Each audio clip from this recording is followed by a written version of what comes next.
तो काफ़ी समय वेट करने के बाद हम लोगों की एक नई यात्रा प्लान हो चुकी है। तो अभी हम जा रहे हैं हरिद्वार के लिए। तो इस बार हम हरिद्वार गंगा एक्सप्रेसवे से जा रहे हैं, जो कि नया बना हुआ है। 2-3 घंटे चलने के बाद हम लोग रुक जाते हैं चाय और नाश्ता करने के लिए। तो चाय और नाश्ता करने के बाद हम लोग निकल लेते हैं आगे की ओर।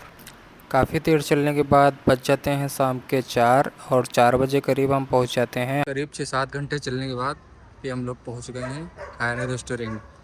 यहाँ पे हम लोग अभी कुछ नाश्ता पानी करेंगे, उसके बाद निकल जाएंगे हरिद्वार के लिए। अब हरिद्वार यहाँ से मात्र 15 किलोमीटर बचा हुआ है। वहाँ पहुँचने के बाद हम लोग दे देते हैं अपना ऑर्डर। थोड़ा टाइम वेट करने के बाद हमारा ऑर्डर आ जाता है। हम मंगाते हैं चाय और पराठे। चाय और पराठे का टेस्ट यहाँ पे बहुत ही अच्छा था। तो इतना करने के बाद हम निकल लेते हैं बाहर की ओर। बाहर यहाँ पे आपको पार्किंग वगैरह और सारी सुविधाएं मिल जाएंगी, और आप यहाँ से थोड़ा बहुत शॉपिंग भी कर सकते हैं। उसके बाद हम यहाँ से निकल लेते हैं आगे की ओर। थोड़ा टाइम बीतने के बाद हम पहुँच जाते हैं हर की पौड़ी हरिद्वार में। आज शनिवार होने के कारण यहाँ पे आज ट्रैफिक बहुत ही लगा हुआ था। तो ट्रैफिक थोड़ा झेलने के बाद हम लोग आगे निकल लेते हैं ऋषिकेश की ओर। तो थोड़ी देर बाद ही हम पहुंच जाते हैं ऋषिकेश। ऋषिकेश में हम सबसे पहले जाते हैं जानकी सेतु में। जानकी सेतु का नज़ारा बहुत ही खूबसूरत और बहुत ही अच्छा लग रहा था। करीब आधा से 1 घंटा हम लोग गंगा जी के किनारे बैठे रहते हैं, और यहाँ पे बैठने पे एक अलग ही सुकून की प्राप्ति होती है। फिर यहाँ से उठने के बाद हम लोग निकल लेते हैं परमार्थ निकेतन की ओर। यहाँ पे भी एक आरती होती है, जो कि बहुत ही सुंदर होती है। तो हम लोगों का यही प्लान था कि आज रात में अच्छे से ऋषिकेश को एक्सप्लोर करना है। रात के 12, और हम लोग यहाँ पे बैठे हैं कुछ खाने पीने के लिए।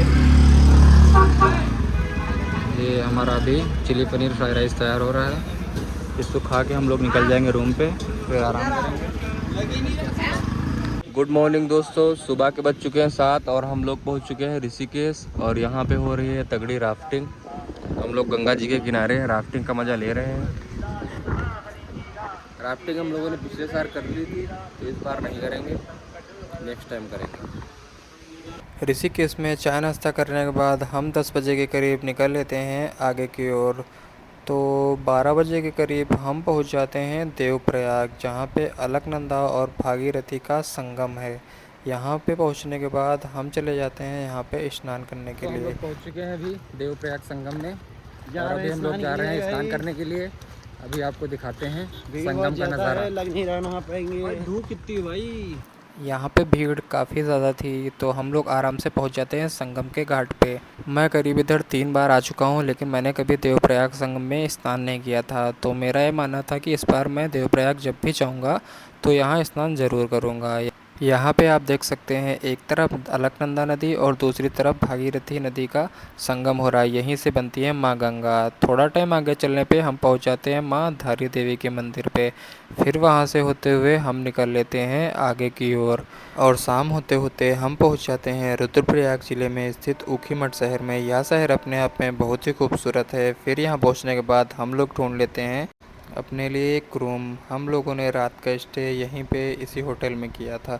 यहाँ पे एक रुकने की अच्छी व्यवस्था मिल जाती है। फिर सुबह होने पर हम लोग पहुँच जाते हैं यहाँ पे ओमकारेश्वर मंदिर में। यहीं पर भगवान केदारनाथ और मध्यमेश्वर की डोली 6 माह के लिए विराजमान होती है। फिर उसके बाद हम निकल जाते हैं राशि गांव के लिए, क्योंकि यहीं से करना था हमें बाबा मध्यमेश्वर की पैदल यात्रा। राशि गांव पहुंचने के बाद हमें पता चलता है कि यहाँ नीचे रुकने की और बाबा मध्यमेश्वर में ऊपर रुकने की अभी कोई व्यवस्था नहीं है। तो यहाँ जाना अभी सही नहीं है, इसलिए हम यात्रा अगले साल करेंगे। फिर हम पहुँच जाते हैं चोपता। चोपता से हम निकल लेते हैं मंडल की ओर, क्योंकि हम लोगों को आज रात का स्टे मंडल में ही करना था। फिर हम पहुँच जाते हैं मंडल में। तो अभी हम पहुँच चुके हैं मंडल में, जो कि तुंगनाथ से 25 किलोमीटर पहले पड़ता है। और ये रास्ता सीधा बद्रीनाथ को और केदारनाथ को जोड़ता है। हम लोग अभी मंडल में रुके हुए हैं। यहाँ के नज़ारे बहुत ही खूबसूरत हैं। अब अभी हम लोग मार्केट में जा रहे हैं। एक दिन मंडल में रुकने के बाद हम निकल लेते हैं दूसरे दिन बद्रीनाथ की ओर। बद्रीनाथ जब आप जाएंगे तो वहाँ के रास्ते बहुत ही खूबसूरत और बहुत ही पहाड़ों वाले मिलेंगे। ऐसे रास्ते बहुत ही कम देखने को मिलते हैं। हम लोग जा रहे थे बद्रीनाथ, और अभी पहुँचे हैं जोशीमठ, और यहाँ पे ट्रैफिक बहुत ज़्यादा है। ये देख सकते हैं आप, आगे ट्रैफिक लगा हुआ है। अभी सामने दिखाते हैं आपको ट्रैफिक। ये देखिए बहुत ट्रैफिक है। करीब 2 घंटे ट्रैफिक में फंसे होने के बाद हम निकल लेते हैं बद्रीनाथ मंदिर की ओर। शाम होते होते हम पहुंच जाते हैं बद्रीनाथ मंदिर।